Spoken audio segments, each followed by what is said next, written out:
Dans la douce lumière d'un matin toulousain, Claire traçait des courbes délicates sur une carte des Pyrénées, ses doigts dansant sur le papier comme une promesse d'aventure.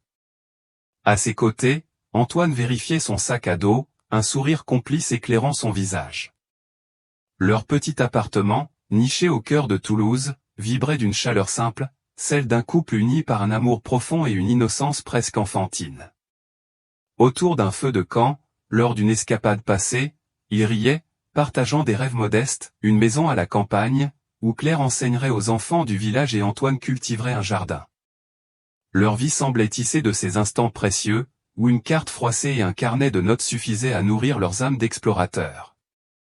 Ils aimaient se perdre, sans plan, guidés seulement par leur confiance mutuelle et l'appel des sentiers sauvages. Mais derrière cette quiétude, une ombre plane, un pressentiment que leur prochaine randonnée pourrait briser ce fragile bonheur. Si vous découvrez notre chaîne, abonnez-vous et activez la cloche pour ne pas manquer la suite de cette histoire où l'amour et le mystère s'entrelacent dans l'obscurité des montagnes. Le 12 juillet 2015, un vent frais balayait les ruelles de Bagnères-de-Luchon, une petite ville nichée au pied des Pyrénées, où les montagnes semblaient murmurer des secrets anciens. Ce matin-là, Elisabeth, la mère de Claire, reçut un dernier message de sa fille, « Nous sommes à Bagnères-de-Luchon, tout va bien ». Les mots, tapés à la hâte, étaient accompagnés d'une photo floue d'Antoine, son sourire éclatant sous un ciel d'azur. Puis, plus rien. Le silence s'installa, lourd, comme une brume épaisse qui s'accroche aux cimes. Elisabeth relut le message, son cœur battant un peu plus vite à chaque relecture. Elle tenta d'appeler Claire, mais le téléphone sonnait dans le vide, une tonalité monotone qui semblait se moquer de son inquiétude grandissante. Elle composa le numéro d'Antoine. Même réponse, un écho froid, sans vie. Dans leur maison familiale à Toulouse, Elisabeth, les mains tremblantes, fit les 100 pas dans le salon, ses pas résonnant sur le parquet usé. Pierre, son mari, tenta de la rassurer, mais sa voix vacillait. Il descendit au garage, espérant y trouver la vieille Renault de Claire et Antoine, celle qu'ils prenaient pour leurs escapades.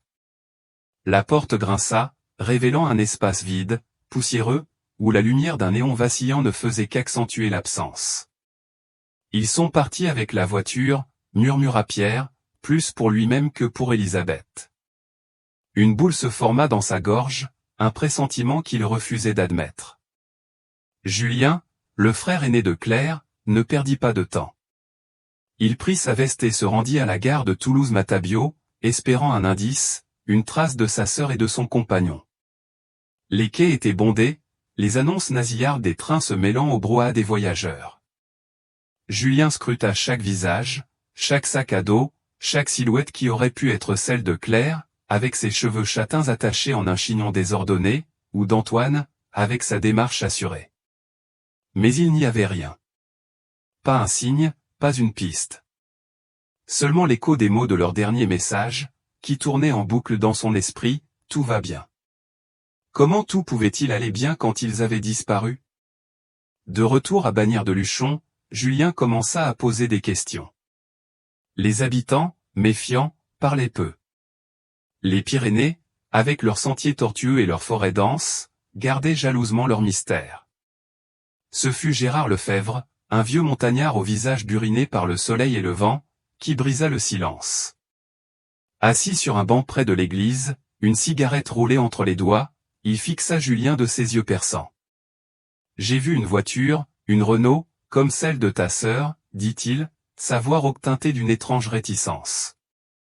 Elle est entrée sur le sentier de l'ombre, là-haut, près du col des âmes. » Il marqua une pause, tirant une bouffée de sa cigarette, avant d'ajouter, presque dans un souffle, « Personne ne revient de ce sentier. » Ces mots résonnèrent comme une sentence.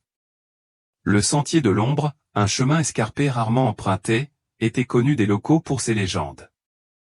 On racontait que des randonneurs s'y perdaient, que les brouillards y étaient plus épais, les ombres plus longues. Julien sentit un frisson lui parcourir l'échine. Était-ce une simple coïncidence, une erreur de Gérard? Ou y avait-il autre chose, une vérité enfouie dans les plis de ces montagnes? Il repensa à Claire, à ses croquis méticuleux des Pyrénées, à son rire lorsqu'elle parlait des sentiers qu'elle voulait découvrir avec Antoine. Était-il possible qu'ils aient choisi ce sentier maudit sans le savoir? Ou quelqu'un les y avait-il conduits? Elisabeth, restée à Toulouse, ne dormait plus. Chaque sonnerie de téléphone, chaque bruit de moteur dans la rue ravivait l'espoir, vite éteint par le silence. Pierre, lui, s'enfermait dans son bureau, consultant des cartes, notant des numéros de refuge. Julien, de son côté, s'enfonçait dans les Pyrénées, suivant les maigres indices laissés par Gérard. Sur le sentier, il trouva des traces de pneus, à peine visibles dans la terre humide, comme si la montagne elle-même cherchait à les effacer. Une question le hantait, Claire et Antoine s'étaient-ils perdus dans la brume, ou un secret plus sombre les avait-il engloutis? La réponse, tapie quelque part dans l'ombre des Pyrénées, attendait. La pluie tombait en rideaux sur les Pyrénées, transformant les sentiers en ruisseaux boueux, comme si la montagne elle-même pleurait la disparition de Claire et Antoine. Le 15 juillet 2015, 3 jours après leur dernier message, Elisabeth et Pierre, le visage marqué par l'angoisse, poussèrent la porte du commissariat de Bagnères-de-Luchon. Les murs gris et l'odeur de papier humide du poste de police ne firent qu'amplifier leur malaise. Ils déposèrent une déclaration de disparition, leur voix tremblante décrivant Claire, ses cheveux châtains, son carnet de croquis, et Antoine, avec son sac à dos usé et son sourire confiant. L'officier, un homme au regard las, nota quelques mots sur un formulaire, promettant une enquête rapide. Mais lorsque Julien, le frère de Claire, revint le lendemain, il trouva un rapport bâclé, quelques lignes à peine, comme si l'absence de sa sœur et de son compagnon n'était qu'une formalité administrative. Julien ne pouvait se résoudre à cette indifférence. Il arpentait les rues de Bagnères, collant des affiches, personnes disparues, sous les réverbères vacillants, leurs visages imprimés en noir et blanc semblant le supplier de ne pas abandonner. La pluie trempait le papier, brouillant les traits de Claire et Antoine, mais Julien continuait, ses mains gelées, son cœur lourd d'une rage contenue. À l'auberge du village, il rencontra une vieille femme, Marguerite, qui, après un long silence, murmura une rumeur troublante. Elle parlait de « groupes d'inconnus » qui rôdaient parfois sur les sentiers isolés, des silhouettes aperçues près du sentier de l'ombre, là où Gérard Lefebvre avait vu la Renault. Ce ne sont pas des randonneurs, avait-elle ajouté, son regard fuyant, comme si prononcer ces mots était déjà trop dangereux. Julien rapporta cette information au commissariat, espérant réveiller l'enquête. Mais l'officier, le même homme au regard éteint, balaya ses paroles d'un revers de main. Le sentier de l'ombre est trop risqué pour nos hommes, dit-il, invoquant des avalanches imaginaires et des brouillards impénétrables. Julien sentit la colère monter en lui. Était-ce de l'incompétence ou quelque chose de plus sombre? Une vérité que la police refusait de regarder en face? Il quitta le commissariat, les poings serrés, sous une pluie qui semblait ne jamais vouloir s'arrêter. Pendant ce temps, Elisabeth et Pierre cherchaient d'autres moyens. Ils prirent la parole sur une petite radio locale, Radio Pyrénées, leur voix brisée décrivant Claire et Antoine, leurs rêves de maison à la campagne, leurs escapades joyeuses. Elisabeth, les larmes aux yeux, lança un appel désespéré, « Si vous savez quelque chose, parlez ». Mais les lignes restèrent silencieuses, les auditeurs, peut-être touchés, mais impuissants. Chaque soir, Elisabeth s'asseyait à la table de la cuisine, un stylo à la main, et écrivait des lettres à Claire. « Ma chérie, où es-tu » commençait-elle, comme si les mots, portés par une force invisible, pouvaient atteindre sa fille.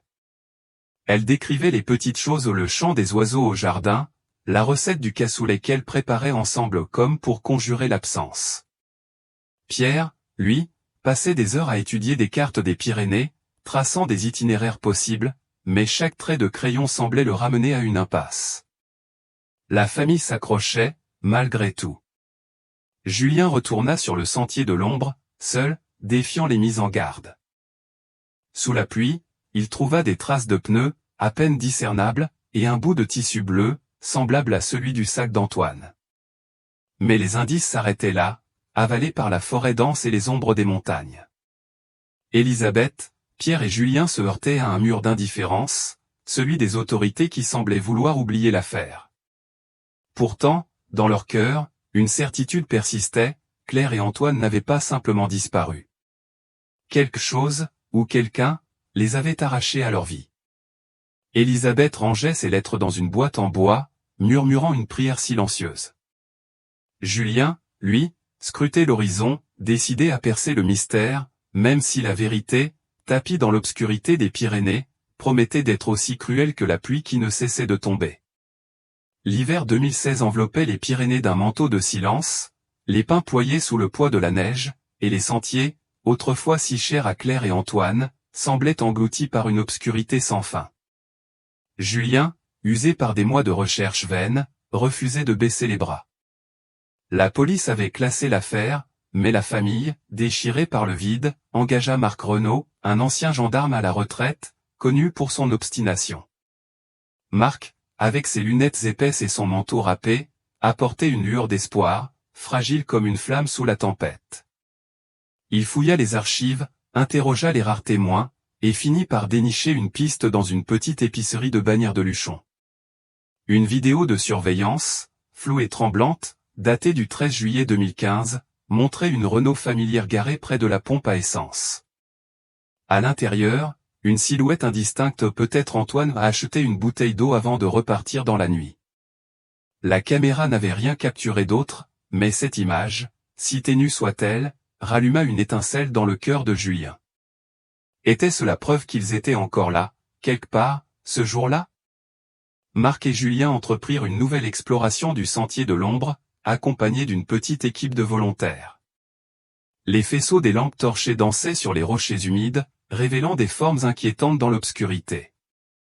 Les pins, serrés les uns contre les autres, semblaient murmurer des secrets que personne n'osait entendre. Julien, les bottes enfoncées dans la boue, scrutait chaque branche cassée, chaque empreinte effacée par le temps. Mais la montagne restait muette, gardienne implacable de ses mystères. De retour au village, Marc interrogea à nouveau Gérard Lefebvre, le vieux montagnard qui avait vu la voiture des disparus. Assis dans son café habituel, une tasse de vin rouge à la main, Gérard baissa les yeux. « Il y a des gens, là-haut, dit-il d'une voix rauque, presque inaudible. Des gens qui contrôlent les montagnes. » Il refusa d'en dire plus, ses mains tremblantes trahissant une peur ancienne, ancrée dans les os. Julien, à ses côtés, sentit une colère sourde monter en lui. Gérard savait quelque chose, mais la peur le muselait point, et si vous êtes toujours avec nous à ce stade, laissez un « ici » ou dites simplement « toujours là » dans les commentaires, nous les lisons tous. Cette réticence n'était pas isolée. À Bagnères, les habitants détournaient le regard dès qu'on mentionnait le sentier de l'ombre. Les commerçants changeaient de sujet, les vieux au bistrot se taisaient subitement. Une conspiration silencieuse semblait envelopper le village, comme si chacun avait juré de protéger un secret trop lourd. Julien, hanté par la vidéo et les mots de Gérard, se retrouva face à un dilemme déchirant. Devait-il forcer Gérard à parler, au risque de le mettre en danger? L'homme, avec ses rides profondes et son regard fuyant, semblait porter le poids d'une vérité qu'il ne pouvait partager. Julien imagina les conséquences, un vieil homme menacé, peut-être pire, pour avoir brisé le silence. Mais l'image de Claire, son carnet de croquis abandonné sur la table de leur appartement, le poussait à insister. Et si Gérard détenait la clé pour retrouver sa sœur? Marc, plus pragmatique, proposa de creuser du côté des autorités locales. Il soupçonnait une complicité, ou du moins une négligence volontaire, dans la manière dont l'enquête avait été étouffée. Mais chaque porte qu'il frappait se refermait. Les dossiers officiels étaient incomplets, les rapports météo de juillet 2015 introuvables. Julien, lui, ne pouvait s'empêcher de retourner vers le sentier, nuit après nuit, guidé par une obsession qui le rongeait. Sous la lumière pâle de la lune, il scrutait les rochers, cherchant un signe, un morceau de tissu, une trace de pas, n'importe quoi. La montagne, impassible, semblait se moquer de lui. Était-ce une simple disparition, un accident tragique, ou quelque chose de plus sinistre? Les mots de Gérard résonnaient dans sa tête, des gens qui contrôlent les montagnes. Qui étaient-ils? Et pourquoi le village tout entier semblait-il complice de leur silence? Chaque pas de Julien dans la forêt le rapprochait d'une vérité qu'il redoutait autant qu'il la désirait, une vérité enfouie dans l'ombre des pins et le froid mordant des Pyrénées. L'automne 2023 drapait les Pyrénées d'une lumière dorée, mais dans le cœur d'Elisabeth, de Pierre et de Julien, l'espoir s'était depuis longtemps éteint, remplacé par une douleur sourde, comme une plaie qui ne cicatrise jamais. 8 ans s'étaient écoulés depuis la disparition de Claire et Antoine, 8 ans de nuits blanches et de questions sans réponse. Puis, un matin d'octobre, un groupe d'alpinistes, parti explorer une gorge reculée près du sentier de l'ombre, fit une découverte qui bouleversa tout. Sous un amas de ronces et de pierres, ils trouvèrent les restes calcinés d'une Renault, ses flancs noircis par un feu ancien. À l'intérieur, parmi les débris, une bague en or tordue par la chaleur brillait faiblement, et à quelques mètres, des fragments d'os humains reposaient, à demi enfouis dans la terre humide. Les analyses confirmèrent l'impensable, les ossements étaient ceux de Claire. La nouvelle frappa la famille comme un coup de poignard, ravivant une douleur qu'ils croyaient avoir apprivoisée. Claire, avec ses croquis des Pyrénées et son rire lumineux, n'était plus. Mais où était Antoine? Et que s'était-il passé dans cette gorge maudite? Quelques semaines plus tard, une enveloppe anonyme arriva à l'école où Claire enseignait autrefois, glissée sous la porte du secrétariat. Les mots, écrits à l'encre noire d'une main tremblante, étaient aussi énigmatiques que cruels, elle n'est pas morte seule. Il a vu, mais il n'a rien pu faire. Pardon. Elisabeth, en lisant ces lignes, sentit son cœur se serrer. Qui était cet « il » ? Antoine? Un inconnu? Et pourquoi ce pardon, comme une confession arrachée à une âme tourmentée? Julien, lui, y vit une lueur, un fil ténu à saisir. Il confia la lettre à Marc Renaud, l'ancien gendarme, qui, malgré les années, n'avait jamais abandonné l'affaire. Marc, les yeux plissés derrière ses lunettes, examina chaque mot, chaque pli du papier, comme si la vérité pouvait s'y cacher. Il décida de retourner sur les lieux, bravant les sentiers escarpés où le vent hurlait comme un avertissement. Marc découvrit alors un détail troublant. Le sentier de l'ombre, selon d'anciens rapports qu'il déterra dans des archives poussiéreuses, avait jadis été une route de contrebande, un passage clandestin utilisé pour des trafics illicites entre la France et l'Espagne. Les montagnes, avec leurs gorges profondes et leurs forêts impénétrables, offraient un refuge parfait pour ceux qui voulaient échapper au regard. Était-il possible que Claire et Antoine, par un hasard tragique, aient croisé la route de ces ombres? Marc tenta d'alerter la gendarmerie, mais une fois encore, il se heurta à un mur. Trop vieux, trop risqué, lui répondit-on, comme si la vérité était un fardeau que personne ne voulait porter. Julien, à bout de patience, sentit la colère l'envahir. Comment pouvait-on abandonner ainsi? La découverte des restes de Claire était une preuve, un cri dans le silence, mais les autorités semblaient déterminées à détourner les yeux. Elisabeth, elle, passait ses soirées à relire la lettre anonyme, cherchant un sens dans ces mots cryptiques. Elle imaginait Claire, seule dans cette voiture en flammes, et son esprit s'égarait dans des scénarios insoutenables. Pierre, lui, s'enfermait dans le silence, incapable de regarder les photos de leur fille sans s'effondrer. Julien, quant à lui, arpentait les sentiers, obsédé par l'idée de trouver Antoine, ou du moins une trace de ce qui s'était passé. La lettre parlait d'un témoin impuissant. Était-ce Antoine, piégé par des forces plus grandes que lui? Ou un autre, un complice rongé par le remords? Chaque pas dans la gorge résonnait comme un défi à la montagne, qui semblait garder jalousement ses secrets. La douleur de la perte de Claire se mêlait à une rage brûlante, celle d'une justice refusée. Pourtant, dans cette obscurité, une lueur persistait, la lettre, malgré son mystère, était une fissure dans le mur du silence. Julien jura de la suivre, coûte que coûte, même si la vérité, tapie dans les ombres des Pyrénées, risquait de briser ce qu'il restait de lui. L'hiver 2024 s'installa sur Toulouse avec une froideur mordante, comme si le vent charriait encore l'écho des tragédies enfouies dans les Pyrénées. La découverte des restes de Claire, l'année précédente, avait brisé ce qui restait de la famille. Elisabeth, autrefois pilier inébranlable, s'effondra sous le poids de la vérité. Assise dans le salon, entourée de photos de sa fille, elle fixait le vide, ses mains serrant un carnet de croquis que Claire avait laissé derrière elle.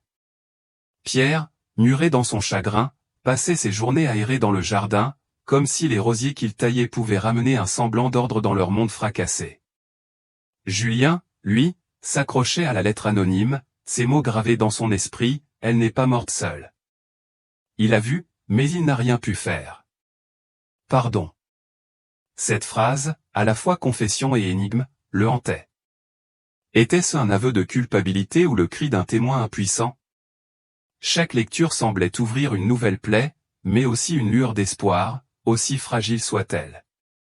Sophie, la cousine de Claire, décida de transformer cette douleur en action.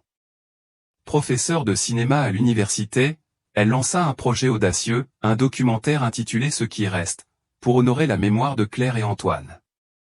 Elle passa des mois à collecter des témoignages, à filmer les sentiers brumeux des Pyrénées, à capturer les silences lourds des habitants de Bagnères-de-Luchon. Chaque image était un hommage, mais aussi un défi lancé à ceux qui gardaient leurs secrets. Sophie, avec sa caméra, voulait arracher la vérité à la montagne, même si celle-ci semblait déterminée à la garder captive. Élisabeth, d'abord réticente, finit par participer, lisant à voix haute les lettres qu'elle écrivait à Claire, comme si sa voix pouvait encore atteindre sa fille.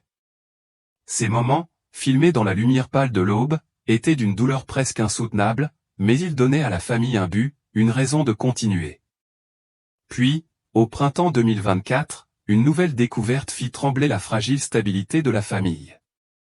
Un randonneur, explorant une crevasse près du sentier de l'ombre, trouva un objet scintillant parmi les pierres, une montre-bracelet, gravée des initiales d'Antoine. À quelques pas, des fragments d'os, usés par le temps et les intempéries, furent identifiés comme les siens. La nouvelle frappa Julien comme un coup de poing. Antoine, l'homme qui rêvait de planter des arbres dans une maison à la campagne, était mort lui aussi. La montre, avec son cadran arrêté à jamais, semblait murmurer une histoire que personne ne pouvait encore déchiffrer. Julien, tenant l'objet dans ses mains tremblantes, se demanda si Antoine avait vu la fin venir, s'il avait tenté de protéger Claire, ou s'il avait été, comme la lettre le suggérait, un spectateur impuissant d'un drame plus vaste. La lettre anonyme devint alors le centre d'un débat fiévreux au sein de la famille. Élisabeth, les yeux rougis par les larmes, se demandait si son auteur était un monstre cherchant l'absolution ou une âme torturée par la culpabilité. Pierre, lui, voyait dans ces mots une provocation, un jeu cruel orchestré par quelqu'un qui savait tout mais refusait de parler. Julien, partagé entre rage et désespoir, envisageait de publier la lettre dans la presse, espérant forcer la vérité à émerger. Mais Sophie, plus mesurée, craignait que cela ne mette en danger d'autres témoins, si témoins il y avait. La question de la justice les déchirait, devaient-ils pardonner, comme la lettre semblait le supplier, ou exiger des réponses, même au prix d'une vérité insoutenable? Chaque discussion, chaque regard échangé, était empreint d'une douleur ancienne et d'une détermination nouvelle. Dans l'ombre des Pyrénées, le documentaire de Sophie prenait forme, tissant les souvenirs de Claire et Antoine avec les mystères du sentier de l'ombre. La famille, brisée mais unie, s'accrochait à cet effort comme à une bouée dans la tempête. La montre d'Antoine, posée sur la table de la cuisine, devenait un symbole, non pas de fin, mais de combat. La vérité, quelque part dans les replis de la montagne, attendait, et ils juraient de la trouver, pour Claire, pour Antoine, pour eux-mêmes. L'automne 2024 s'abattait sur les Pyrénées avec une froideur implacable, et le sentier de l'ombre, enveloppé d'une brume épaisse, semblait défier quiconque osait s'y aventurer.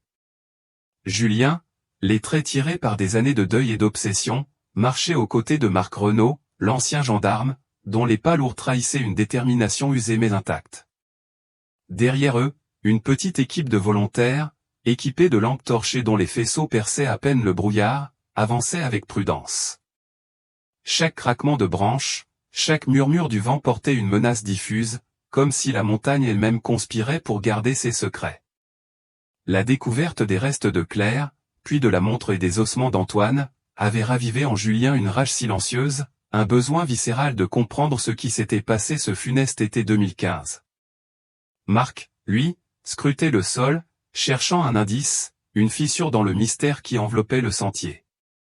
Après des heures de marche, sous une pluie fine qui collait leurs vêtements à la peau, un volontaire trébucha sur une pierre, révélant un morceau de tissu bleu, à demi enfoui dans la boue. Julien, le cœur battant, s'agenouilla pour l'examiner. Le tissu, déchiré et taché de sang séché, semblait provenir d'un sac à dos, peut-être celui d'Antoine.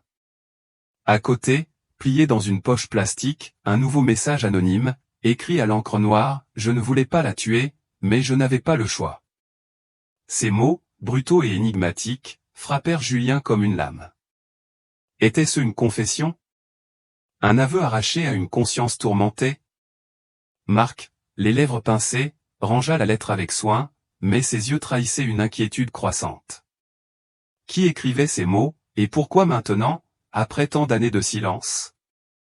Le lendemain, Julien et Marc retournèrent voir Gérard Lefebvre, le vieux montagnard dont les silences pesaient aussi lourd que ses paroles. Assis dans sa cuisine sombre, une bouteille de vin rouge à moitié vide devant lui, Gérard semblait plus fragile que jamais. Sous le regard insistant de Julien, il céda enfin, sa voix tremblante brisant le calme oppressant. « J'ai vu quelque chose, cette nuit-là, » murmura-t-il, les yeux fixés sur le sol. « Des hommes, des ombres ?» Ils ont arrêté une voiture sur le sentier. J'ai reconnu la Renault. Mais j'ai eu peur. Ces gens, ils ne pardonnent pas, il refusa d'en dire plus, ses mains crispées sur la table, comme s'il craignait que ces mots ne le condamnent. Julien sentit une colère monter, mêlée de pitié. Gérard était-il un lâche, ou simplement une victime de la peur qui semblait régner sur Bagnères de Luchon? Marc, quant à lui, se retrouva face à un dilemme déchirant. Publier les nouvelles découvertes, le tissu, la lettre, le témoignage de Gérard pourrait relancer l'enquête, attirer l'attention des médias et forcer les autorités à agir. Mais cela mettrait Gérard en danger, un vieil homme déjà brisé par ses propres silences. Dans le café du village, où les habitués échangeaient des regards furtifs, Marc sentit l'étau se resserrer. Les « gens des montagnes », comme les appelait Gérard, étaient-ils toujours là, tapis dans l'ombre? Était-ce leurs mains qui avaient écrit ces lettres, cherchant à soulager une culpabilité ou à manipuler la vérité? Chaque hypothèse semblait mener à une impasse, et pourtant, l'urgence de savoir brûlait en lui. Julien, incapable de rester immobile, retourna seul sur le sentier, la lettre anonyme serrée dans sa poche. La brume, plus dense que jamais, semblait avaler le monde autour de lui. Il imaginait Claire et Antoine, piégés dans cette voiture, face à des silhouettes sans visage. Le sang sur le tissu, les mots de la lettre, tout convergeait vers une vérité insoutenable. La montagne, impassible, gardait ses secrets, mais Julien jura de ne pas abandonner. Chaque pas dans la boue, chaque lueur vacillante de sa lampe, était un défi lancé à ceux qui avaient brisé sa famille. La vérité, si proche et pourtant si lointaine, attendait dans l'obscurité, et il était prêt à tout pour l'arracher à la nuit. L'hiver 2025 s'installa sur Bagnères de Luchon, drapant les montagnes d'un silence glacial, comme si les Pyrénées elles-mêmes portaient le deuil de Claire et d'Antoine. Après une décennie de recherches, de lettres anonymes et de pistes insaisissables, la gendarmerie rendit son verdict final, Claire et Antoine étaient morts, leurs restes identifiés dans la gorge maudite du sentier de l'ombre. Mais aucun suspect ne fut nommé, aucun coupable désigné. Le dossier, épais de rapports inachevés et de témoignages évasifs, fut refermé avec une froideur administrative qui glaça le cœur de la famille. Julien, debout devant le commissariat, sentit une rage sourde se mêler à son chagrin. La vérité, qu'il avait poursuivie avec tant d'acharnement, restait suspendue, comme un brouillard qui refuse de se dissiper.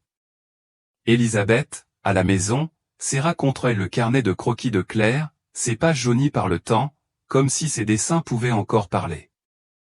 Pierre, lui, fixa le jardin, où les rosiers qu'il entretenait semblaient flétris, privés de sens. Pourtant, dans cette douleur, la famille trouva un moyen de résister à l'oubli.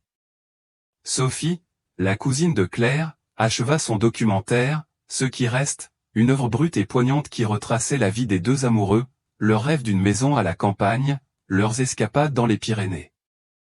Le film, projeté dans une petite salle parisienne, attira un public ému, des visages marqués par l'âge, des âmes sensibles à la perte et à la quête de justice. Les images des sentiers brumeux, des lettres anonymes, des silences oppressants de Bagnères, touchèrent les spectateurs au plus profond. Sophie, en présentant son œuvre, parla de Claire et d'Antoine avec une tendresse qui masquait à peine ses larmes. Ils ne sont pas partis pour rien, dit-elle, sa voix tremblante. Leur histoire doit nous pousser à chercher la vérité, toujours. Élisabeth, présente dans la salle, pleura en silence, mais pour la première fois, ses larmes portaient une lueur de réconfort, sa fille vivait encore, dans ses images, dans ses mots. Julien, de son côté, refusa de se résigner au silence. Il lança un site internet, Les Chemins Perdus, une plateforme dédiée aux disparitions non élucidées dans les montagnes françaises.